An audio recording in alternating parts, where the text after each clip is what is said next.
Hello, and welcome to the Brick Mortar Detroit podcast, where we discuss business, real estate, lifestyle, and travel. I'm your host, Eric Andrews, founder and owner of Brick Mortar Detroit Real Estate Brokerage.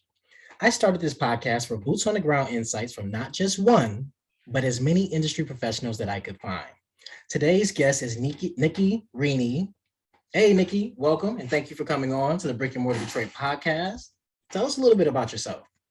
Eric, thank you for having me. Appreciate it. I am a Detroiter and local mortgage broker. I've been in the mortgage industry for over 5 years. I've been involved in the loan process from start to finish. So I've gotten to see a lot of different things on loans, and I've leveraged that experience to start my own business. And I've always kind of had a lot of passion about the city of Detroit ever since I worked there when I started at Quicken Loans. So I'm excited to be back and yeah. Awesome. Yeah, no, I've been following your social media and I can tell you're passionate not only about Detroit, but just about what you do. And I really like that. It's very fiery, like I can just really tell that you like what you do. And so how long have you been doing mortgages? So I started, I got my feet wet at Quicken Loans, as many people did, and started there in early 2016. I was there for almost 2 years, and I worked exclusively on purchase loans there for that entire 2 years. And so I received a lot of good training actually on sales stuff and communication with realtors, etc. Left there and started working at United Wholesale Mortgage, which is, as far as what you do in the loan process as a job, was actually, I learned a lot more because I was involved with the entire loan process from start to finish. Whereas a loan officer at a retail bank, they're going to take the application from the borrower, which these days is just texting somebody a link. You don't even have to talk to somebody to take an application. And so at a retail bank, your loan officer is going to take the application, they're going to shoot it over to the underwriting or processing team, and that's it. They don't communicate about conditions for the most part. They're not setting up closings. They're not fixing obstacles or issues that are popping up throughout the underwriting or closing process. At United Wholesale Mortgage, I worked with, it's a wholesale mortgage company. So you're not going to call United Wholesale Mortgage and get a loan. You're going to go through a broker who works with them. They're exclusively wholesale. So they leverage all their assets and all their tools to help brokers. And so I worked with mortgage brokers all over the country, California, Colorado, Florida, everywhere. And they were, and I helped handle loans from the very beginning of the process, even into post-closing a lot of the times.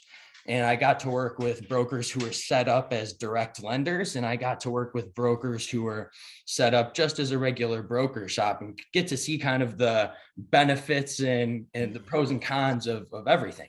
And I learned a ton. I got to work on so much loan volume. I got to work with shops that were specialty with VA. I closed over 1,000 VA loans in my time there.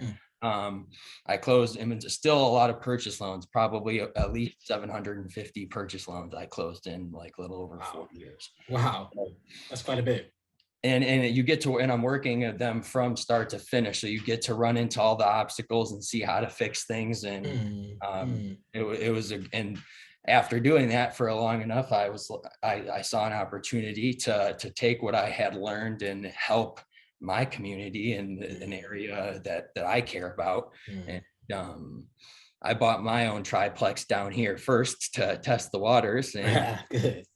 it's been going well. So Awesome. So can you tell us a little bit more about the process of mortgages? So, I mean, obviously I know on my side as a broker, as a realtor broker, kind of the process, but from A to Z, and it doesn't have to be like, I guess, too in depth, what is the process on your end of producing a mortgage for someone? For sure, I can give you the spark notes of the mortgage process. So first, we got to take an application, and hopefully we're doing this before someone is looking at houses and under contract. I can't tell you, how many times where people end up saying, oh no, we're just looking at stuff on Zillow. And then all of a sudden it turns into them putting in an offer in 24 hours Wow. and they haven't gotten their credit pulled yet. They haven't submitted their pay stubs sometimes. And then you're running around, like a chicken with your head cut off to do this. Then they end up seeing what the taxes and insurance numbers coming in and the payments. They're like, oh, that's a little tight. So the thing I'm stressing here is for people, it's never too soon to check this. Because most mortgage brokers are going to be able to even do a soft pull on your credit, right? So we're not going to do a hard pull, shoot them over your last 30 days of pay stubs. So they'll be able to see 60 to 90 days ahead of time of you wanting to do it, of where you're going to be, So giving yourself a head start, number one, we're going to review your pay stubs, your income. That's one of the biggest three things of making sure you qualify. Number two is going to be your credit. And all three of these are kind of separate. If you can't just have two of the three, or, oh, my income's really good, so it makes up for my credit not qualifying. That's not how it works. Gotcha. So each piece has to qualify. We have to have our income, we have to have our credit, and then we got to have our, if it's a purchase loan, our form of down payment, whether that's down payment assistance, whether it's, coming from a checking account, it can be a gift. Now, once your loan officer takes all that information and you find a property, they're going to meet up with a realtor like you, right? And you go out, look at houses, they're going to put in offers. When they're putting in offers, maybe they're letting their loan officer know, getting updated numbers on the property. Once you put your offer in, gets accepted, you're going to send over the purchase agreement. And from there, that's when the loan's going to get submitted to underwriting for approval, once they get a purchase agreement. And the lender will take, depends where you're at, 2 to 5 days to give you a conditional approval, they're going to call it. And there's going to be an approval saying, hey, we're going to close your loan and give you this money, but we need last year's W-2, your bank statement had a couple large deposits on there, explain those to us. They're going to need the new policy for the homeowner's insurance. They're going to need the title work. One of the big ones you will know, the appraisal, obviously, is one of the big factors that we got to get in. So not all the conditions are stuff that a borrower or client has to give to the loan officer. Some of this stuff is coming from other third parties, hazard insurance companies, title insurance companies. If it's a condo documents. Once all this stuff gets in, the lender reviews that. As long as everything's okie dokie, they're going to give the loan the clear to close, which everybody gets all pumped up about, CTC. Yep. So you have your pre-underwriting process, which your loan officer's taking your application, collecting your income documents, your bank statements. Then we have the underwriting process where they're going to send all that stuff that they got from you to the lender for approval with some conditions. And what could be a couple things the borrower has to give, along with some third-party items. As long as that stuff comes back cool, maybe you get all, usually, if you're really good and you got a clean loan, you'll be able to give everything in one swoop and you'll get a clear to close. Sometimes if you got like a self-employed person and they own multiple properties, that's where you'll submit your conditions. Underwriting comes back and says, hey, based off of what you gave us, now we need X, Y, and Z. They got to go get that, get that in. Okay, now based on this, we actually need one more thing. And so those loans can take a little bit longer. So if you just got one job and you're paid W-2 and you got a checkings and savings account, your loan's going to be super easy. Once you submit everything and the lender approves it, we go to the closing process. That's where the numbers are going to get ironed out and you're going to sign the closing documents, get the keys to your house. You're going to pay the money for the closing, and it sounds like it's really not that hard of a process, to be honest with you. It's not, things No. like I said, obstacles happen, Sure. and nothing goes or works perfectly smoothly all the time. And so Ever. um, things happen. You just have to know how to work through them. And as long as you are checking the big three income, as long as your income, credit, and form of down payment or assets are good before you get the loan into underwriting, Mm. 9 out of 10 times you should be good. The 1 out of 10 times something crazy with an appraisal happens, or Gotcha. Gotcha. inspection, somebody backs out, what have Mm. you. So what are a few ways what are, I guess, options for people who want to use down payment? So could it be a 401k? I mean, obviously you can use checking, savings, but are there any other vehicles or maybe accounts that people can use, or Yeah, collateral, great. whatever you want to call? Great question. Mm. Anything that's your money, you're going to, so a 401k, sure, you can take money out of that and use it as a down payment on a house. Mm. You can actually use a gift from a family member, 100% gift on conventional for sure. On an FHA loan, it's just got to be from a direct family member, but you can get a gift that covers the whole down payment. Oh, yeah. Mm, mm, And mm. then you also have, you can use proceeds from the sale of a property. So if you own a house now, you're selling that house, you're going to make 50 grand off that. Mm. You can use that as a down payment on your new house. If you don't have a bunch of money saved up, it's also not the end of the world. There are no money down loans like USDA. If you buy something out in a rural area, there is also down payment assistance, right? The state of Michigan has MHSDA, which is there are two different grants, a $7,500 grant and a $10,000 one. And then, for example, one of the lenders that we're signed up with as a broker, they do down payment assistance on FHA and conventional that covers, you can choose whether you want it to just cover the down payment or whether you want it to cover the down payment and the closing costs. The thing about these down payment assistance stuff is they're going to have caveats. Like you can't make over X amount of money a year, or you can't, or there'll be like a forgiveness period. If you sell the house in less than 5 years, that has to get paid off as well, from the sale, from the proceeds of the sale. So, depending on what happens to the property value, you try to move out of there in 18 months, you're just not going to move out of there in 18 months if that's what Right. you're. Gotcha. So say for instance, you wanted to use a gift. Is it a simple process? Is it just a letter? Like what would you require, I guess, on your end for that to be something that We someone draft would up a letter that everybody signs agreeing to the amount of the gift and the who's going to be receiving it. And then they're actually able to just write. The easiest way to do it is have them give it as a cashier's check at closing to the title company. Just give it straight to the title company. Don't have them give it from one person's bank account to the other, because then what'll happen is the lender's got to ask, okay, well, we need to see the bank statement showing the transfer. And if there's any other deposits on that statement, now they're going to ask about that stuff from the donor. The rabbit hole that is not needed to go down if they just provide the gift straight to the title company. Gotcha. That's really great information, because you're right. A lot of questions are asked or arise just off of silly stuff that you didn't even think about on your deposit statement. So one of the rule of thumbs that they teach in mortgages and underwriting is that underwriters cannot unsee things. So if you provide too much stuff and an underwriter sees it, they can't be like, oh, I actually didn't need this, so I'm covering my eyes, Right. So you can create some of your own problems. Yeah. Gotcha. Absolutely. Gotcha. Absolutely. Give what you are asked for then, and just follow your instructions. And if you don't know, a lot of these lenders, some of them are really good with, you can call them before, hey, I'm about to upload this. Is this all I need?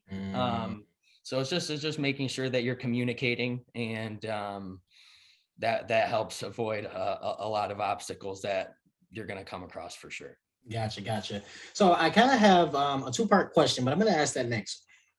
This one's probably one you can answer pretty quickly. So on average, how long does it take for the average person to get a pre-approval? If they get you all the documents that you need and there's not a lot of hesitation between, or a time that elapses between. Like 30 minutes. It doesn't take long at all, does it? Yeah, I Okay. can text. I have a link. I'll text them the link. They'll fill it out.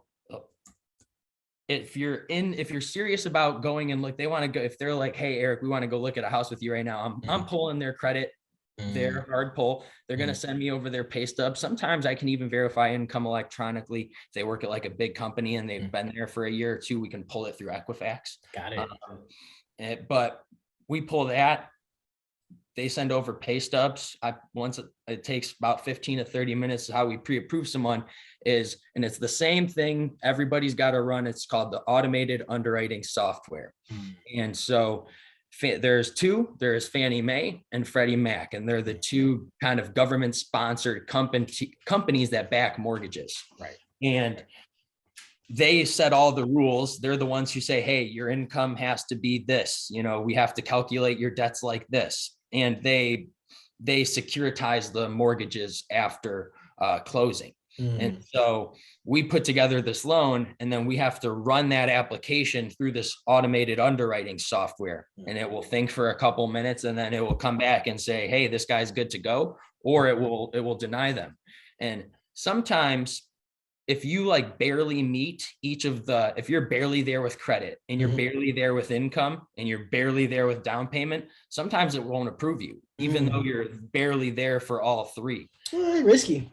It's important when you're getting out there house hunting to make sure that you got everything over, and you have, you can even ask your LO, hey, did you guys run the automated underwriting software on this? Do you know we're good? If we're close.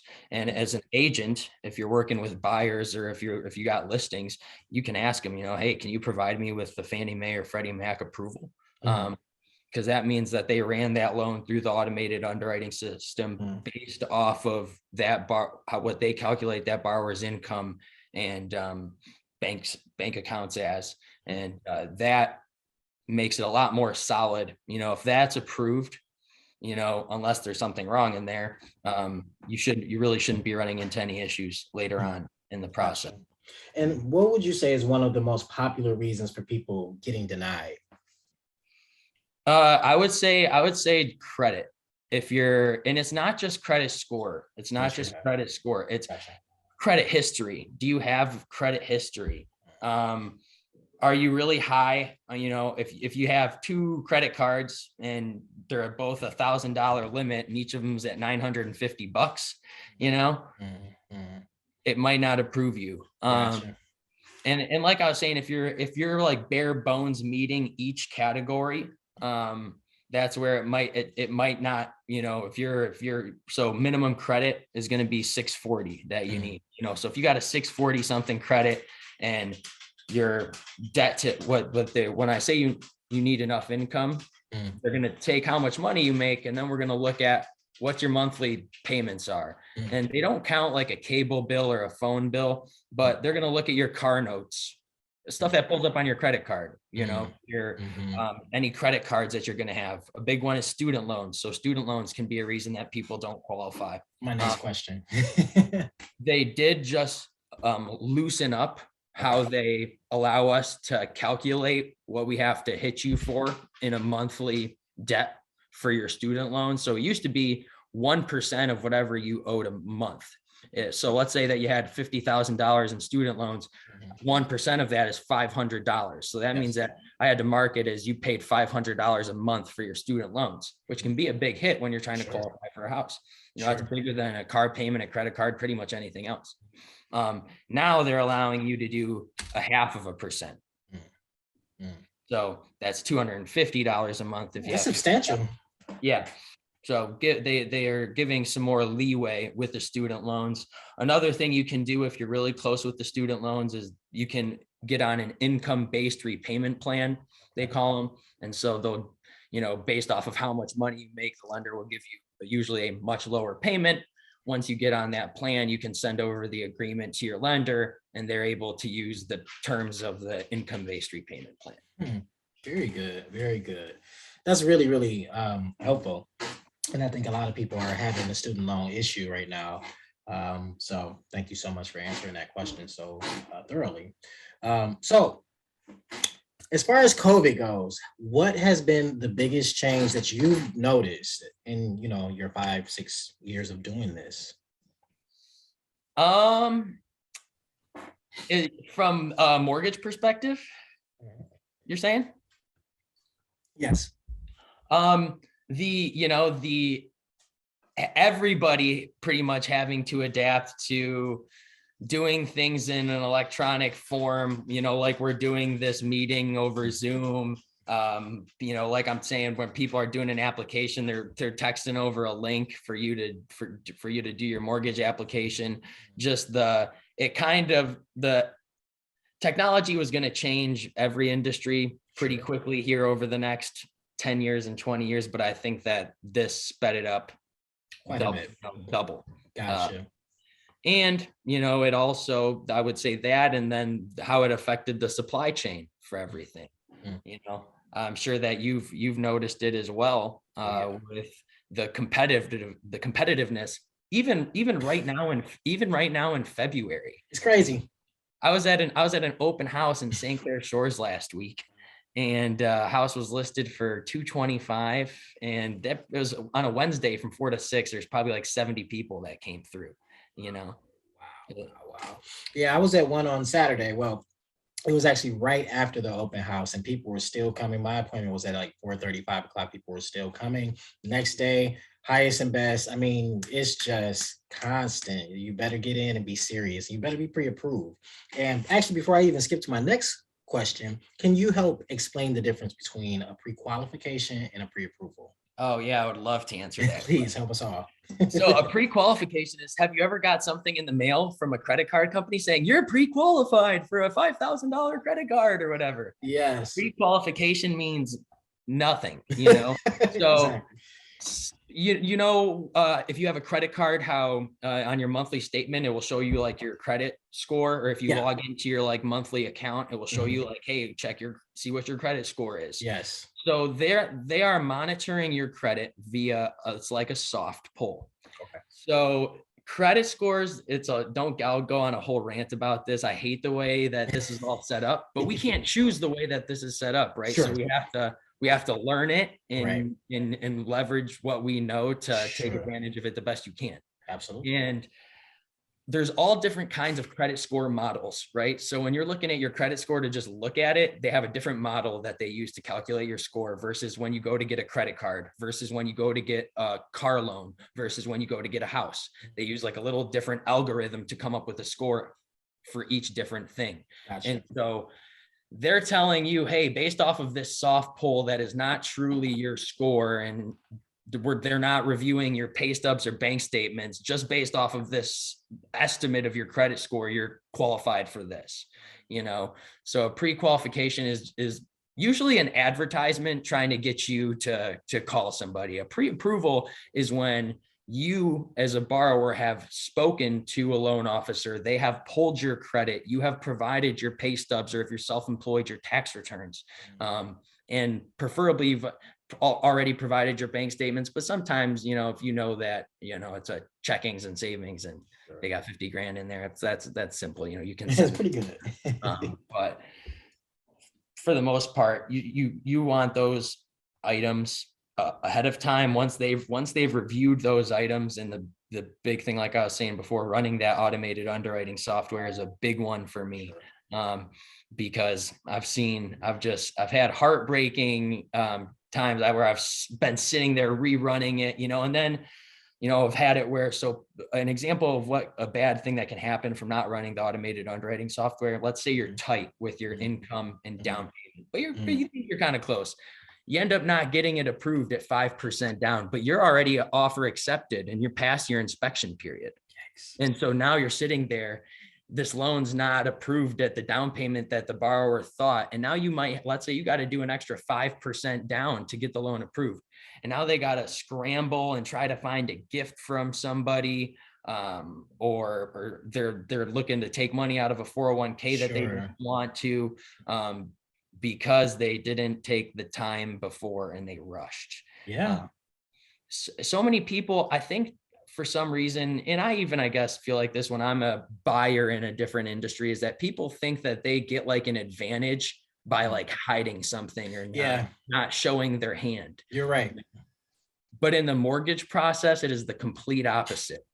You need, and you need to understand that your loan officer is like your poker partner, your euchre partner. You know, they need to be in on your hand with you. You know, they need to be your PIC, not somebody that you're trying to hide your cards from. Right. Exactly.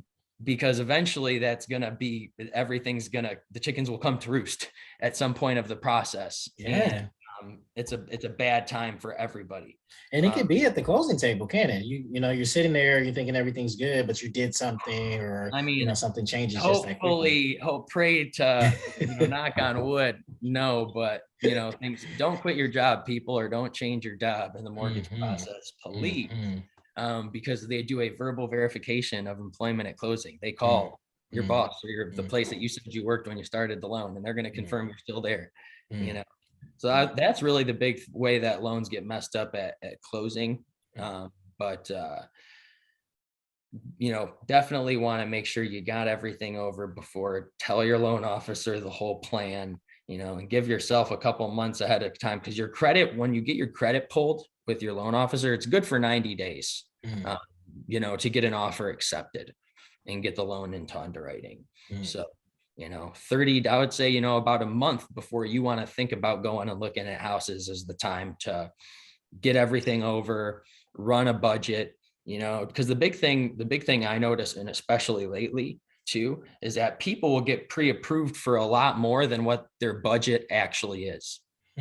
So people will get pre-approved, for example, I just had a guy and he got pre-approved for 260, and the monthly payment for $260,000 house at 3.5% or 5% down was going to be over $1,800, $1,800 to $2,000, depending on the city, the taxes,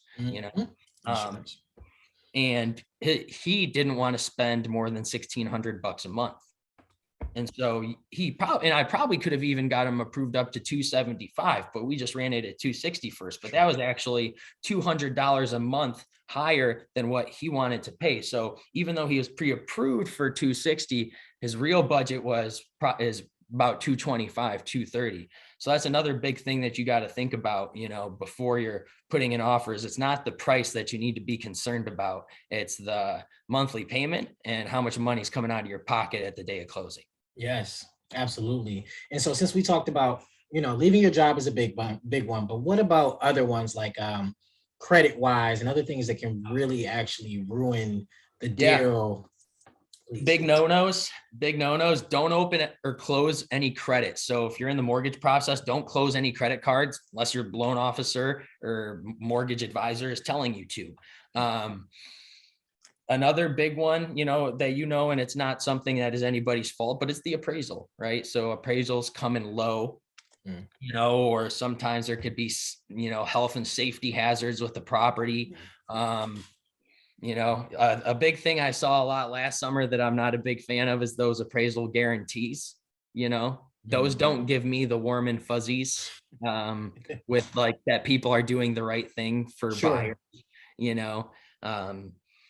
I'm not a rich, I don't consider myself like a rich person, so somebody in California last year, like I said, I did loans all over the country. People were doing $25,000 appraisal guarantees. Yeah. To get a property. And just, if you got to do that to get a property, if you got the money to do that, hey, more power to you, but do not do it. Do not do it. It's not good. I just don't see it being good at all. It's just like you can end up underwater like that. Be more strategic with buying a property. But look in a city nearby that maybe isn't the perfect little picket fence cul-de-sac that you wanted, but it's still in a nearby area. Maybe look at a multifamily property versus a single family property. You're going to see a lot of times those are going to be on the market a little bit longer. You have, you can use the 203K or rehabilitation loans, or you can get a property that needs some work, but the lender actually funds the reconstruction. Right. And then you're creating equity. It just takes a little. You're just not going to buy the house and start sleeping in it. Exactly. There's a little work. There's so many options out there. So just people I think get so. And we've all been trained so good to be good consumers in this society, and so everybody wants that like picture perfect, like first dream home. But Sure. from my experience, I bought my first house in January 2020, thought I was going to live there for 3 to 5 years. I bought it in Royal Oak, right at 13 in Woodward. Sure. I was doing really well at UWM at the time, and I sold that house in a year flat. Wow. So you're not, that first home, you're probably not going to have for 10 years, 20 years. So things change very quickly sometimes. Be strategic with it. Absolutely. So what got you into mortgages? I was out of high school, did a little bit of college, but was starting to understand that that probably wasn't it for me. And I just wanted to get into sales of some kind. And I had worked at, I was actually doing door-to-door sales for like Xfinity at the time. That was pretty interesting. Learned a lot. Had a cool team that I worked with there, but I had a friend who was working at Quicken Loans, and he was all pumped up about working in downtown Detroit, and was making a little bit of real coin, and being like 18 or 19 years old, that's an exciting prospect, Sure. And so I went down there, and I am a competitive person, and so I usually do well in a sales environment. Very nice. Very nice. And so when it comes to mortgages, what is the biggest misconception that you've seen people make, or that you think people make? The biggest misconception in mortgages, I think that people, and I understand it, because sometimes if I think if you think you mess something up and there's somebody reaching out to you about, if you think that you don't qualify, you won't even try. You're like, oh, there's no way, I know my credit's messed up, I just got this job, I for sure can't do it. But if you don't check, you don't. And I think so many people are so much closer to being able to buy a home versus being in the position that they're in. And I think the reason people don't realize it is because nobody teaches us this stuff, but it's just a numbers thing, right? No. If you, let's say, average rent for 1 bedroom, 1 bathroom right now, probably in the state of Michigan, is right around $1,000 a month. Would you say fair to say? Probably. I haven't done leasing in a while, but when I was doing it, I was doing luxury properties, but we were already 800 to 1,000, so I can't see why it wouldn't be. Yeah, and if you're 2 bedrooms and more than 1, bathroom, you're probably between 12 and 1,500 a month right now. Sure. So based off of that, 1 year of renting in the state of Michigan is going to cost you between $12,000 and $18,000, right? That means in 3 years, that's $36,000 or $54,000 that you're going to spend. Quite a bit of money. You can get into a house with no money down here. There are down payment assistance programs, or even minimum, if you got really good credit, you can get into a house minimum down 3%, first time home buyer on a $200,000 house. That's $6,000. You can get a credit usually from a lender to help cover the closing costs. If you have good credit from the interest rate, maybe if you have a good real estate agent, you can put in a full price offer, maybe get them to throw you $1,500 towards costs. And you're getting into a house for just $6,000 on a $200,000 house, So there are ways to lower those upfront costs greatly. And so $6,000 to get into a $200,000 house, that's 6 months of renting, So you're not, if you're renting and spending $1,000 a month, you're 6 months of rent away from being able to buy a house, Absolutely. And realistically, even if you're going to use down payment assistance to cover the down payment, I still like to think like I wouldn't want to buy a house and have less than, $5,000 or $7,500 chilling, in case something happened.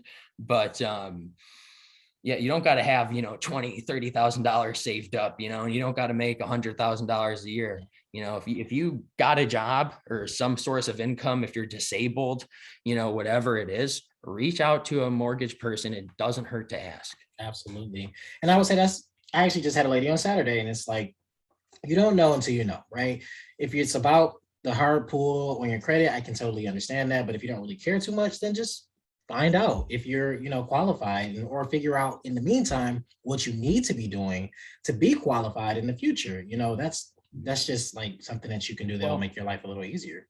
and with the hard pull, what I do too, and when people are, oh, well, we're not close to doing that. I got some people who are moving from California to Michigan. They're doing it in June. Mhm. And so you can do a soft pull that doesn't affect the score. I can still see all the trade lines though. So Okay. I can put that in the loan and I can calculate their debt to income ratios. I'm not going to be able to run that automated underwriting system that for sure tells me, Sure. but I'll be able to have a really good idea if you're going to qualify or not. And if you're going to be close, that's when I'll say, hey, before you start even going or looking, that we need to pull your credit because you're going to be tight, But Absolutely. if I look at it and see you got no monthly debt and you make 150 grand a year and you're only trying to buy, $200,000 house, you're going to be fine. Exactly. And so it sounds like, you just got into your own new home as well. And so it's a triplex in Detroit. Tell me about that. We're house hacking here. So I'm definitely interested in talking more about that.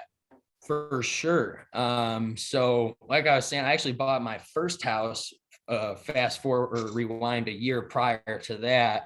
I think it's something that I notice a lot of people, buying a house for the first time. It's usually a time when they first started getting some good money, and you start looking at houses and you're looking at other things too while you're looking at houses, right? You're looking at furniture, you're looking at all this stuff, and you're like, you get super excited, Yeah.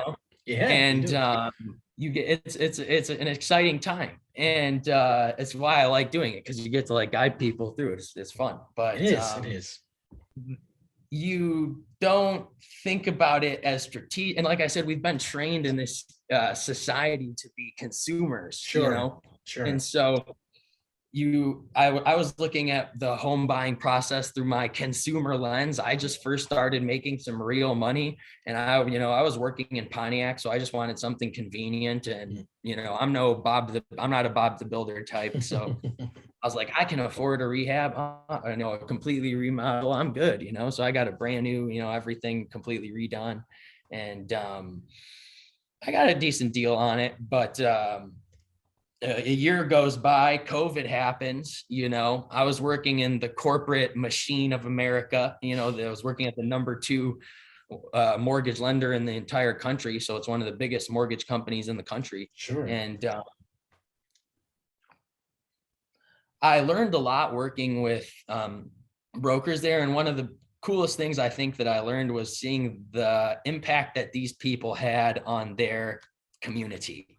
I got to see, they're like, oh, I just helped my best friend buy a house over here on this golf course. I'm helping my cousin, buy a house for the first time, and we fixed their credit. And I was helping people I didn't know, and so Sure. I was like, it would be cool to be able to do that. And to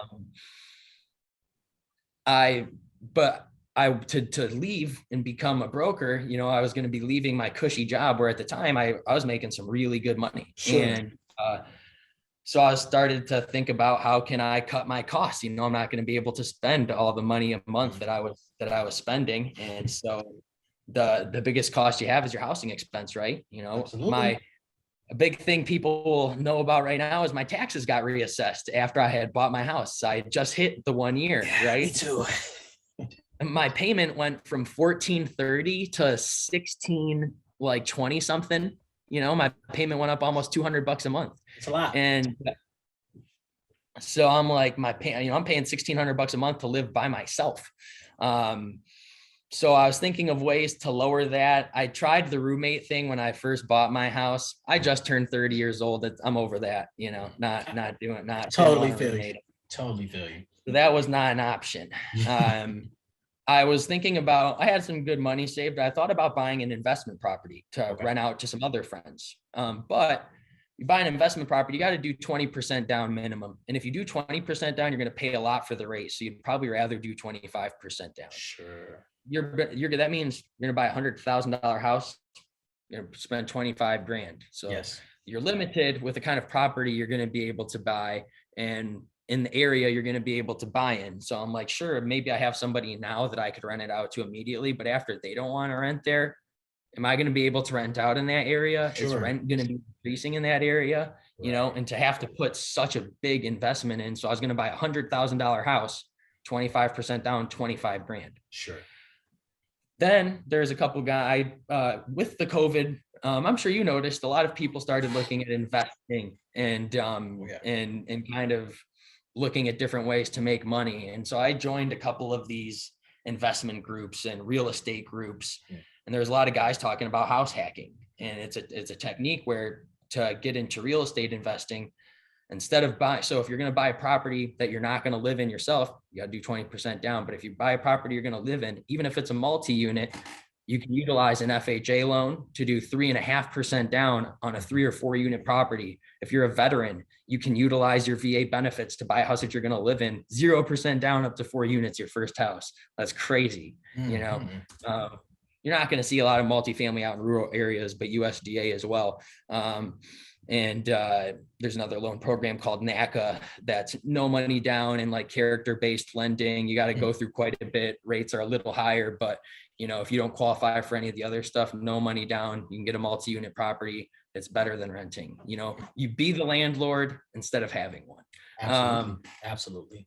Or at least you're partnering with your friends. You know, if you're not going to be a landlord to a random person, partnering with your friends to strategically get into a home to help you both, you know, which is ended up being what I did. And so, you know, instead of living in Royal Oak by myself and instead of buying an investment property, because it would have cost me a bunch of money, I was able to buy a triplex in the city, downtown, good area,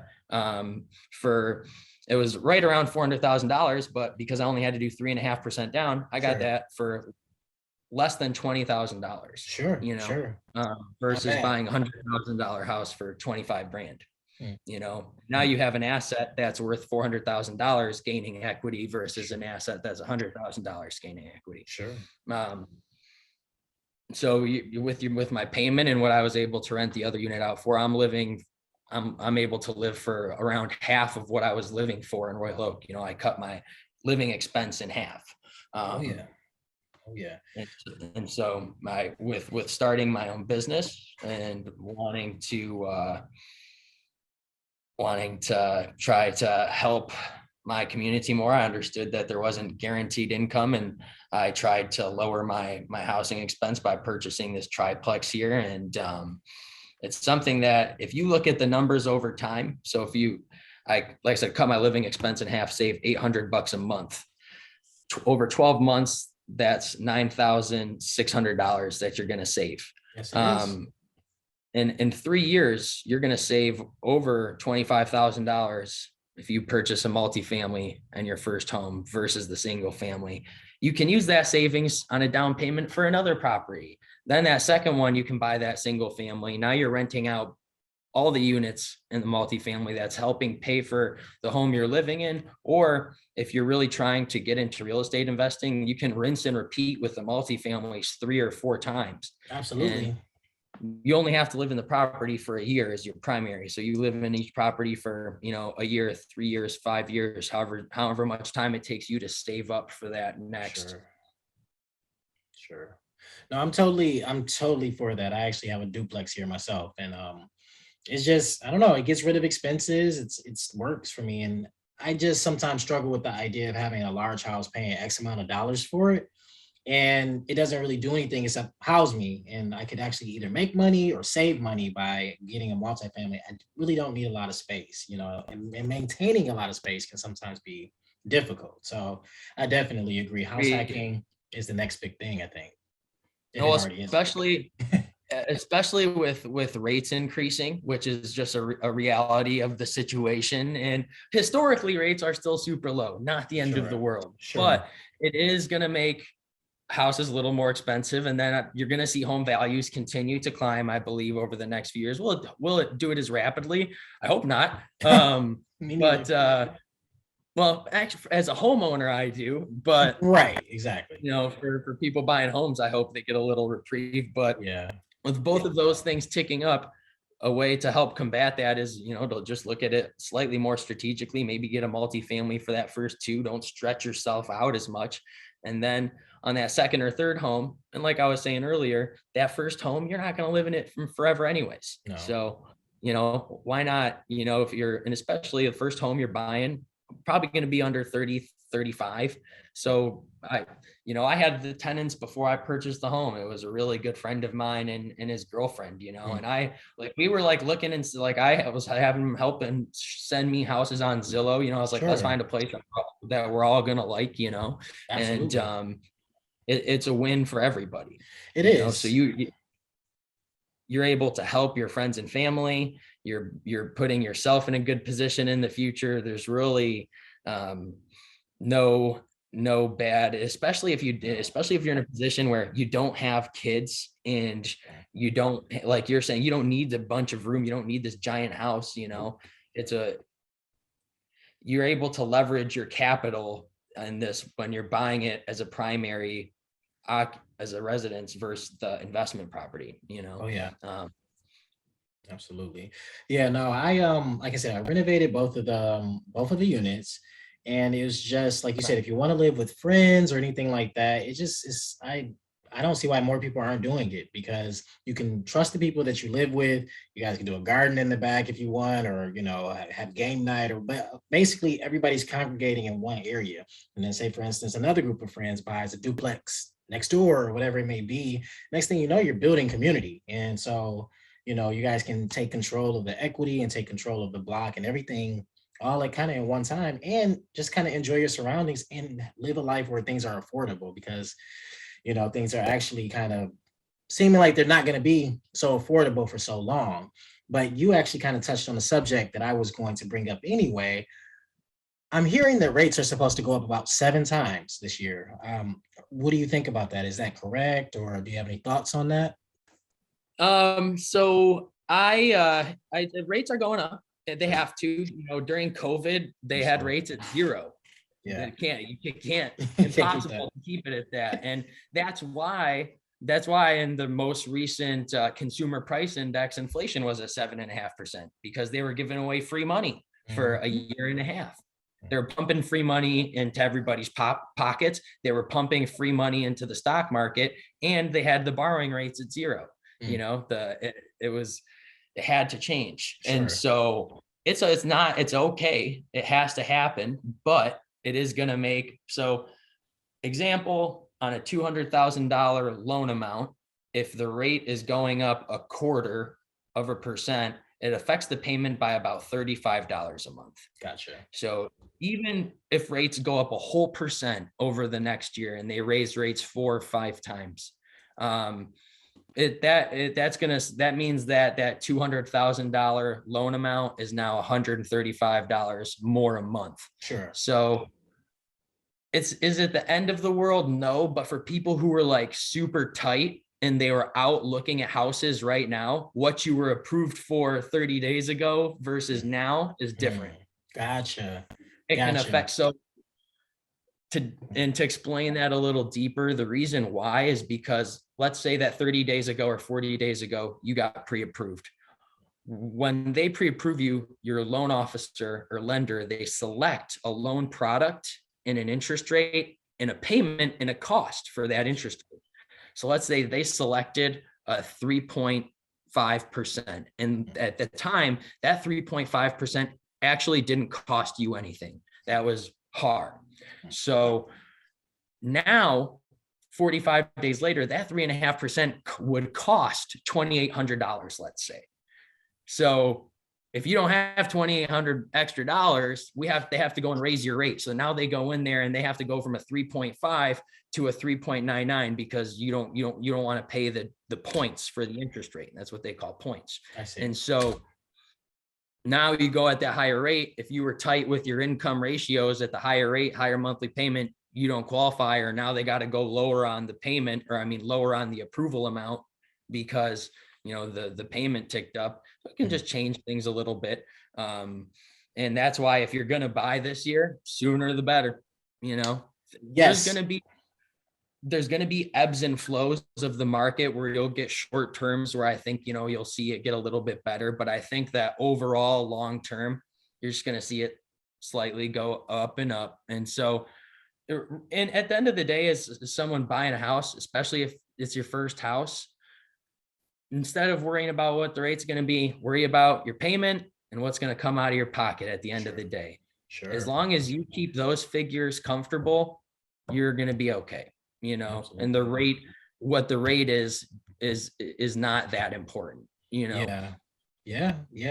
And I agree. The sooner the better. And I'm telling all my clients that, especially right now, January, February, March rolls around, it's going to be crazy. It's already crazy. So rates, prices, demand, hopefully we'll get more inventory, but the sooner the better. If you can get into the market now-ish and try to at least get your bearings, get your feet wet and kind of get an idea of what you're dealing with and see if you even want to deal with it, that would be probably pretty good for you. So sooner the better. The time is of the essence.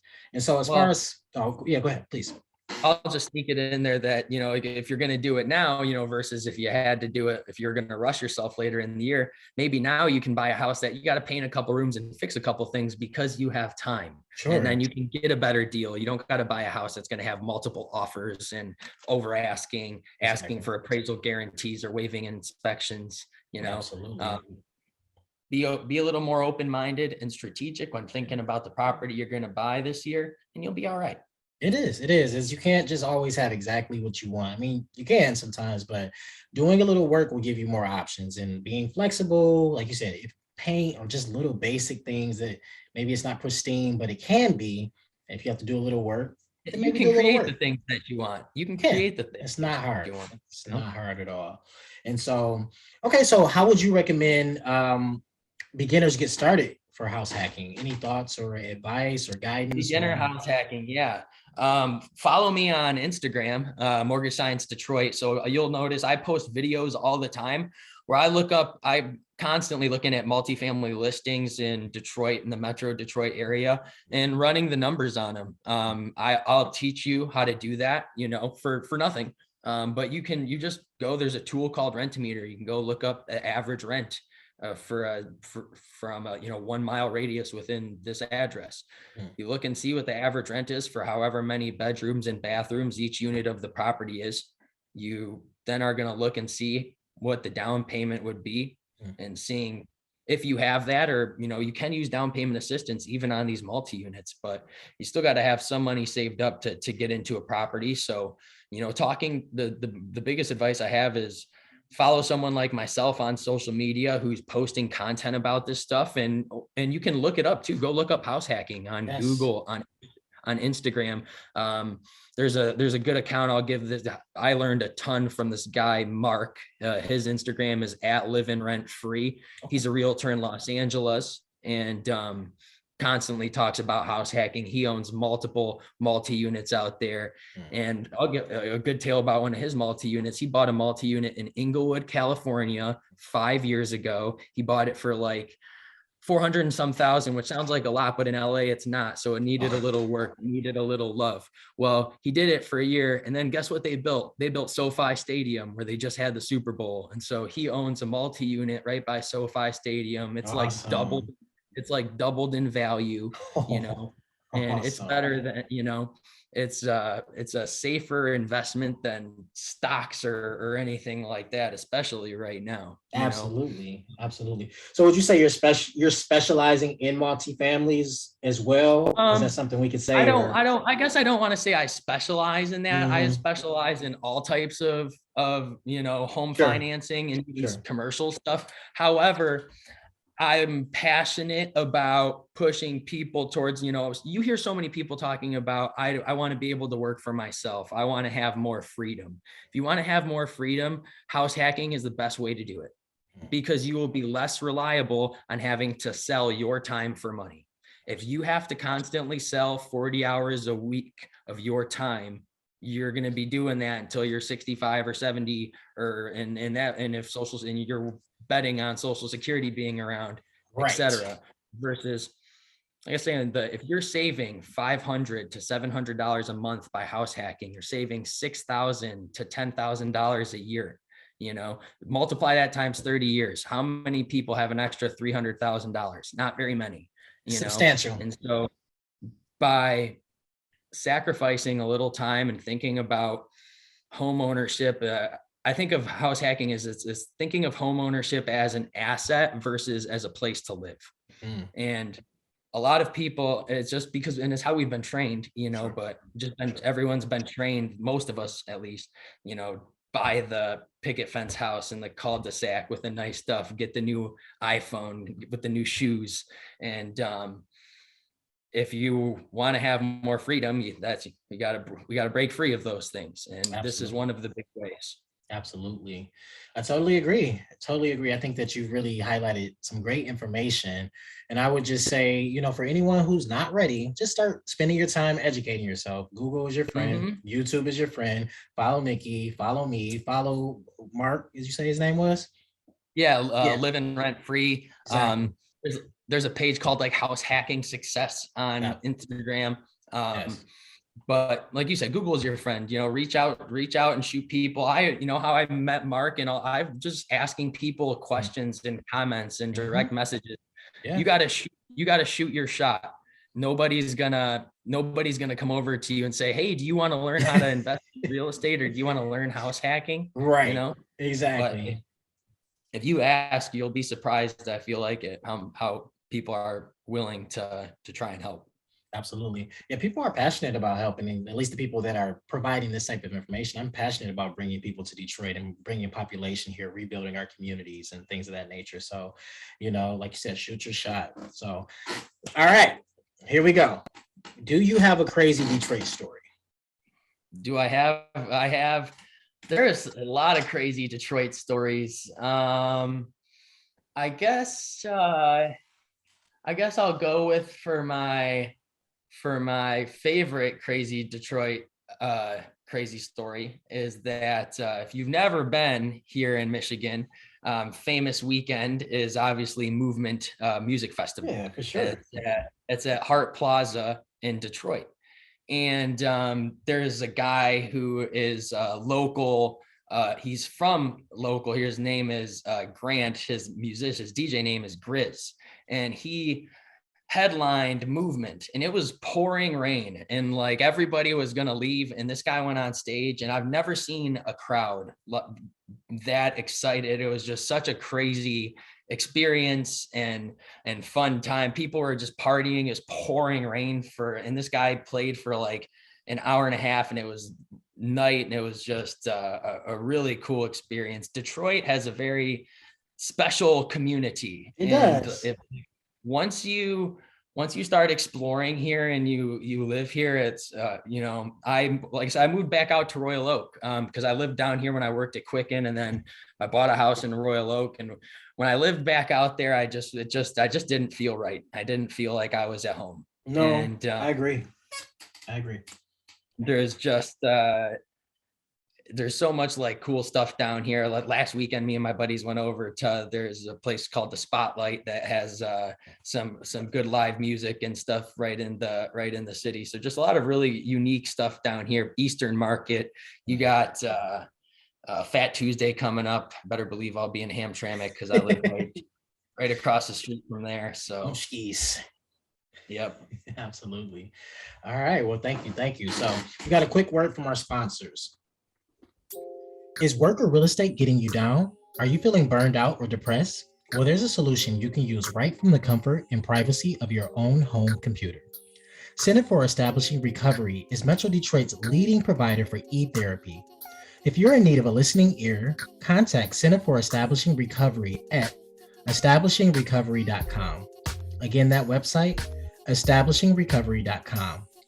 If you have a question or a topic you're interested in having us discuss, or are interested in coming on as a guest, advertising, real estate services, or sponsoring an episode, go to brickandmortardetroit.com/podcast.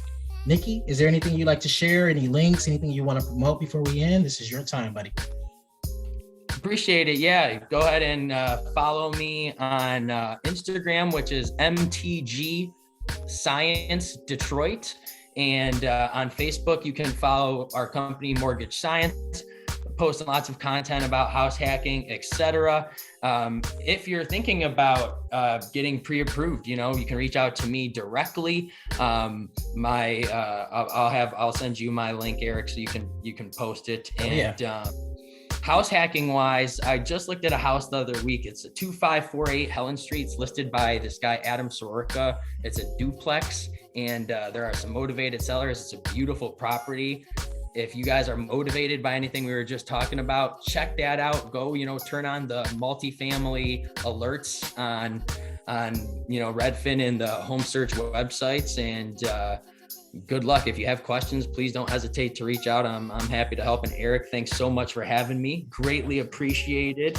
Looking forward to hopefully working together more in the future, and appreciate your time. Oh yeah, absolutely. I appreciate you for coming on. That information has been great, especially for people who are just kind of starting out and don't really know much about mortgages. It really is something that people are afraid of. And I get it. I mean, I totally get it. It's probably one of the biggest things that you'll do in your life in a way. But anyway, well, that's it for today. You've been listening to the Brick Mortar Detroit podcast, where we discuss business, real estate, lifestyle, and travel. I'm your host, Eric Andrews, founder and owner of Brick Mortar Detroit Real Estate Brokerage. I started this podcast for boots on the ground insights from not just one, but as many industry professionals that I could find. As always, don't just dream, build your dream. Follow us on Instagram at Brick and Mortar DET. For everything else, brickandmortardetroit.com/podcast. Brick and Mortar Detroit podcasts and newsletters reflect the opinions of only the authors who are associated guests of podcasts and do not reflect the views of Brick and Mortar Detroit LLC or any of its subsidiaries or affiliates.